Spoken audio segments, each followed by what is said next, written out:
Email bev.bevan@bbc.co.uk. My Beatles Story Day, the 5th of October on BBC WM 95.6. Adrian Goldberg here on BBC WM. I tell you what, I've been so looking forward to chatting to our next guest, a Birmingham University student who found international fame after losing 9 stone and blogging about it every step of the way. Her name's Katie Lowe. Good morning, Katie. A 24-year-old started the blog Fat Girl PhD in March this year.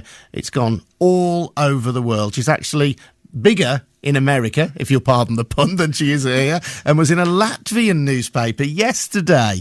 Interesting that we're talking about weight, because someone who's been talked about because of her weight lately is this lady.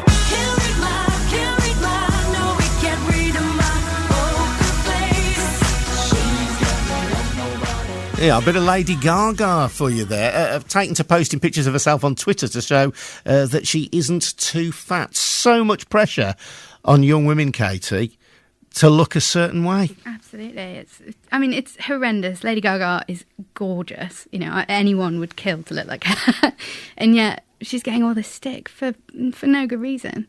Yeah, well, I mean, there are a lot of newspapers. I mean, I've got to say, some of the pictures weren't altogether flattering, but the newspapers poking fun at her for being fat. I noticed that another singer, Marina and the Diamonds, also put out a version of her video that the record company wouldn't release because they said she wasn't pretty enough. And you just like, you know, as a young woman, and I'm conscious of this as the father of 2 young girls, the pressure to look good, the pressure to look slim.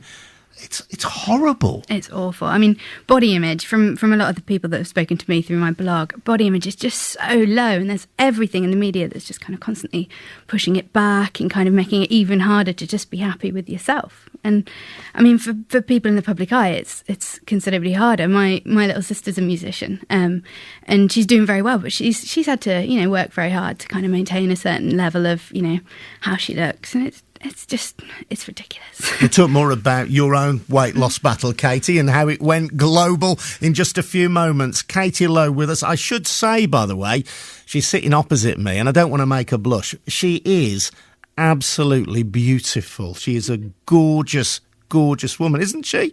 She's absolutely lovely. We'll hear her story of losing 9 stone and the pressures that maybe pushed her towards that, and the fame that it has gained her around the world. The time now, though, on BBC WM is 11:30. 11:31, Adrian Goldberg with you on BBC WM this morning, chatting at the moment to a Birmingham University student, Katie Lowe. She's a very beautiful young woman. She lost 9 stone in weight, told all about it in a blog, and it's now gone global. Her blog is called Fat Girl PhD. We'll find out more about Katie in just a moment.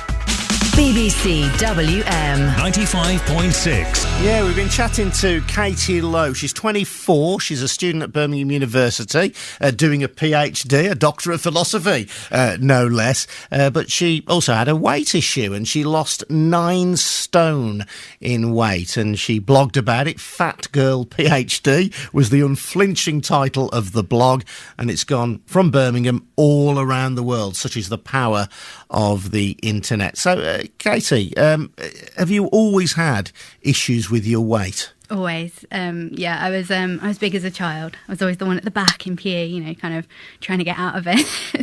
And then through uni, when I got to uni, I managed to, you know, live the sort of party student lifestyle and ate a lot of pizza.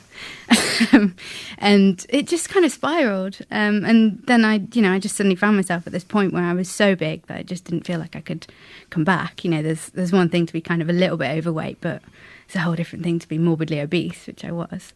Were you, when you use that phrase, it's kind of got a clinical connotation. Were you sort of diagnosed as morbidly obese? Well, I'd had to have a lot of knee surgery, and doctors had kept telling me, you know, you need to lose some weight, and they'd kind of they'd hinted towards it, but they'd never actually kind of come out and said it. And to be totally honest, I kind of wish someone had, because it wasn't until I started with there's a guy called Matt Peacock who I've been working with quite extensively on the blog. He actually was the one that kind of said to me, look, you know, you're risking diabetes, osteoporosis, all sorts of illnesses because you are morbidly obese. And that was kind of the moment where I had this realisation that I was actually putting my life at risk. And how old were you then, and how heavy were you? I was 22 and I weighed 21 stone, which is huge. We talk about the pressures and mention them just before the news. You know, Lady Gaga, who has taken to Twitter to post pictures of herself in her underwear to say, look, they might be saying in the papers I'm fat, I'm not. The question of Marina and the Diamonds, another pop artist who's put out a video because her record company wouldn't release it because they said she wasn't pretty enough. All those body image issues that are foisted upon young women.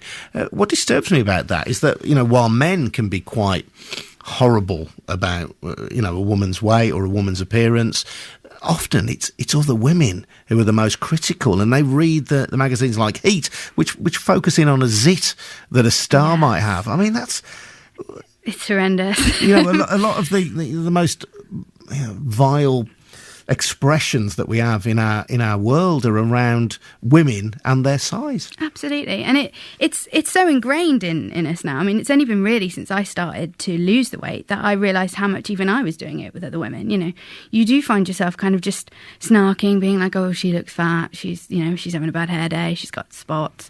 Almost as like a defence mechanism because everyone else is doing it. And so you feel like you kind of need to be, engaged in that battle. But if we all, if one of the huge things that I found from talking to a lot of people who've got a lot of weight issues is they need to have they need to start by saying, I'm not going to get involved in that anymore, and I'm not going to engage in that kind of snarking and nastiness, because that will help them to have a better body image as well. But obviously, it's a cultural thing more than anything It's a else. tough thing, though, isn't it? Because on the one hand, however big, however small you are, you need to have a positive body image about yourself. At the same time, you acknowledged and recognised that you had to do something about your weight. Not because it might make you look bad in Heat magazine if you were a superstar, but because it was bad for your health. Absolutely. And that is the line, I think. We need to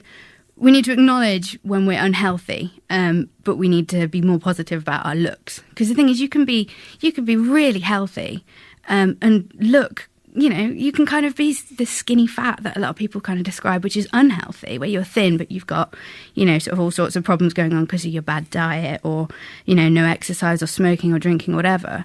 I love that phrase, skinny fat. Isn't it? Yeah. Well, I made that point to somebody the other day. I can't remember if it was on air or just chatting with somebody about how people can look normal in inverted commas, maybe because they have a metabolism that helps them to absorb food quite quickly, but actually they're unhealthy.